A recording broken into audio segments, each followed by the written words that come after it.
OBC की जो issues हैं, जो मुश्किलें हैं, वो छुपी रहती हैं, आसानी से नहीं दिखती।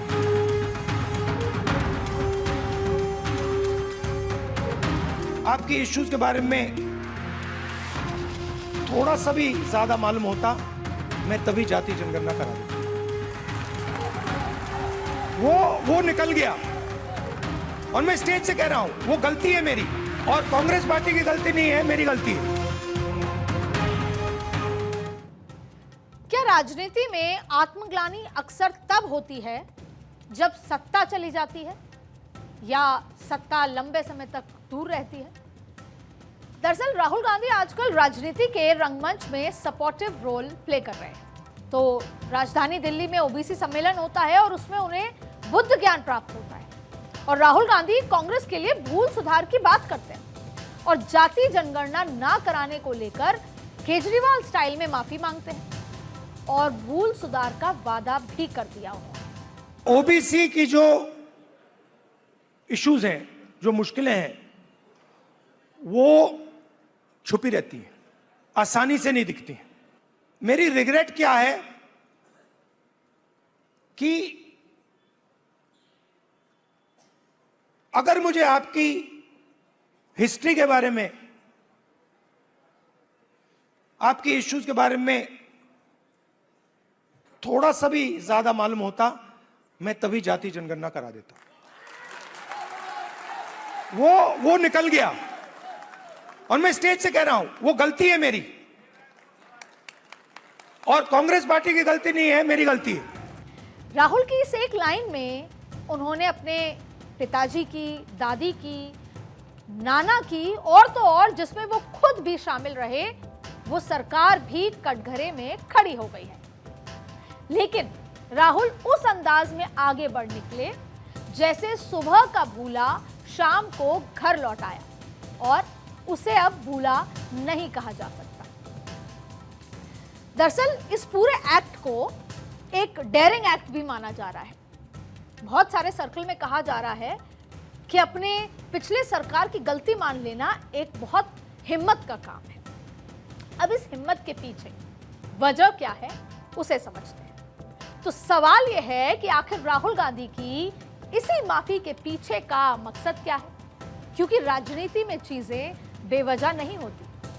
क्या राहुल गांधी ने यूं ही भूल सुधार का वादा कर दिया, या दरअसल राहुल गांधी ने अभी से ही 2029 की सियासी बिसात पर अपने मोहरे सेट करने शुरू कर दिए हैं, और 29 तक आते आते जितने भी विधानसभा के चुनाव आएंगे उसमें भी कांग्रेस के लिए कहीं ना कहीं एक बेहतर जमीन तराशने की कोशिश की। तो आज के पॉलिटिकल कॉरिडोर में मैं अदिति नागर इसे डिकोड करूं, और इसे समझने और समझाने के लिए आपको सबसे पहले देश में कांग्रेस के घटते ग्राफ और उसके पीछे की वजह को समझना होगा। सवर्ण, दलित, आदिवासी, पिछड़ा और अल्पसंख्यक कभी कांग्रेस का वोट हुआ करते थे, वोट बैंक के खाते में शामिल थे। लेकिन जैसे जैसे कांग्रेस के वोटों का ये गुलदस्ता कमजोर होता गया, वैसे वैसे कांग्रेस एक एक कर राज्यों में भी कमजोर होती चली गई, सत्ता से बाहर होती चली गई। और आज हालात ये हैं कि बिहार, यूपी जैसे राज्यों में कांग्रेस सिर्फ बहुत छोटे मात्रा में सहयोगियों की तरह देखा जाता है। उन्हें सहयोगियों के भरोसे उनको बैठने पर मजबूर हो गए। कांग्रेस अपनी इस कमजोरी को समझती है और अब राहुल गांधी शायद उसी कोर्स करेक्शन में जुटे हुए हैं। अनुमानित तौर पर देश में 52% से 55% ओबीसी आबादी है। लोकसभा चुनाव में ओबीसी वोट 350 से ज्यादा सीटों पर निर्णायक भूमिका निभाते हैं। जहां तक राज्यों की बात है तो राजनीतिक लिहाज से सबसे अहम उत्तर प्रदेश में ओबीसी की आबादी 45 से 50% मानी जाती है। बिहार में ईबीसी प्लस ओबीसी का ये समीकरण करीब 63% से ज्यादा माना जाता है, और इसी तरह महाराष्ट्र में ओबीसी आबादी करीब 35% से 38%, और तमिलनाडु में 45% से 50%, और कर्नाटक में 35 से 40, मध्य प्रदेश में 45, राजस्थान में 40 से 45 और गुजरात में करीब 40% ओबीसी आबादी है। इसको बताने का मकसद, ये पूरा डेटा बताने का मकसद ये है कि ओबीसी वोट बैंक क्या क्या कर सकता है किसी राजनीतिक दल के लिए। अब ये आंकड़े अपने आप में ये कहानी कह रहे हैं कि ओबीसी वोट बैंक किसी भी पार्टी की तकदीर बदल सकता है। तो राहुल अब किसी भी कीमत पर ओबीसी वोटर को कांग्रेस के साथ जोड़ना चाहते हैं और ये जो अभियान है, मुहिम है, ये पिछले 2-2.5 साल से चल रही है। जब हम पुरानी संसद में थे और फिर नई संसद में आए, उस बीच में आपने इस बहस को देखा होगा। उसी बीच में महिला आरक्षण आया, तब ये कहा गया कि महिला आरक्षण में भी ओबीसी वोट आरक्षण अलग दिया जाए। ऐसे तमाम बड़ी बहस रही। राहुल गांधी ने वो जो मोर्चा है वो लंबे समय से उठा रखा है, क्योंकि पहले कांग्रेस ने ये वोट बैंक क्षेत्रीय पार्टियों के हाथों खोया और अब बीजेपी ने इसे उन क्षेत्रीय दलों से अपने हाथ में ले लिया, या यूं कहें हथिया लिया। जातियों के आधार पर वोटों का ध्रुवीकरण कैसे होता है, इस बात को समझने के लिए याद करिए 90 का वो दशक, जब मंडल कमीशन ने पिछड़े वर्ग को आरक्षण दिया। ये वो वक्त था जिसके बाद यूपी और बिहार में कई क्षेत्रीय दल ओबीसी वर्ग के वोट से मजबूत होते गए। फिर 1996 के लोकसभा चुनाव में जहां कांग्रेस को 25% ओबीसी वोट मिला, वहीं बीजेपी को 19% ओबीसी वोट हाथ आया, जबकि क्षेत्रीय दलों को सबसे ज्यादा 49% ओबीसी कोटे का वोट हासिल हुआ। फिर 2009 तक ओबीसी वोट का बंटवारा कमोबेश ऐसे ही चलता रहा। फिर 2009 में कांग्रेस का शेयर 24, बीजेपी का 22% और दूसरे दलों का 42% तक रहा। लेकिन फिर 2019 के लोकसभा चुनाव में मोदी मैजिक के सामने ओबीसी वोटों का गणित पूरी तरह बदल गया। 2019 में कांग्रेस के खाते में ओबीसी केवल 15% रह गए। बीजेपी के लिए पिछड़े वर्ग के मतदाताओं ने रॉकेट की तरह छलांग लगाई और बीजेपी का वोट शेयर 44% बढ़ गया, जबकि समाजवादी पार्टी, आरजेडी समेत ओबीसी वोट के सबसे बड़े हिस्सेदार रहे क्षेत्रीय दलों के खाते में देश में सिर्फ 27% वोट ओबीसी आ पाए। अब जाहिर है, जिस सोशल इंजीनियरिंग के दम पर पहले कांग्रेस और फिर रीजनल पार्टीज ने अपना सियासी किला मजबूत किया था, बीजेपी ने उसमें सेंधमारी लगा दी। जिसे बीजेपी को कभी ब्राह्मण बनिए की पार्टी कहा जाता था, बदलती राजनीति में वो बीजेपी 2014 के बाद से अगड़ी जातियों के साथ साथ ओबीसी की भी पार्टी मानी गई। वजह नरेंद्र मोदी, तो ओबीसी से आते हैं, बड़ा चेहरा है। कांग्रेस से सीधी लड़ाई में ओबीसी का लगभग 65% वोट बीजेपी के खाते में शिफ्ट हुआ और पिछले 10 सालों में ये तेजी से बढ़ा है। 2014 में पहली बार बीजेपी के ओबीसी समर्थकों में 10% से ज्यादा बढ़ोतरी हुई। फिर 2019 में फिर से 10% का उछाल आया और ये आंकड़ा 44% पर पहुंच गया। आंकड़े कहानी बताते हैं और ये आंकड़ों से मैं आपको उन्हीं बदलाव का ट्रेंड बताने की कोशिश कर रही हूं कि ये ट्रेंड कैसे बदला।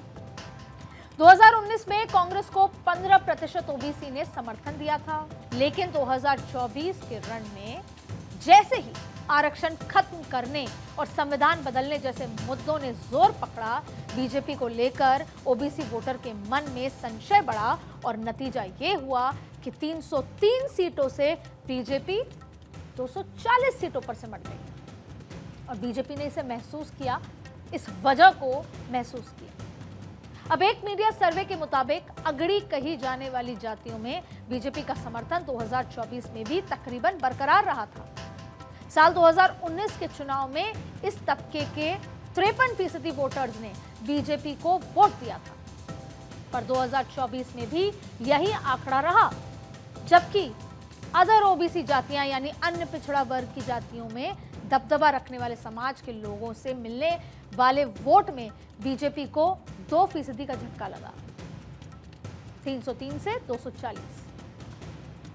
हिंदू लोअर ओबीसी जातियों के मामले में बीजेपी और उसके सहयोगी दलों के वोट प्रतिशत में मामूली बदलाव देखने को मिला।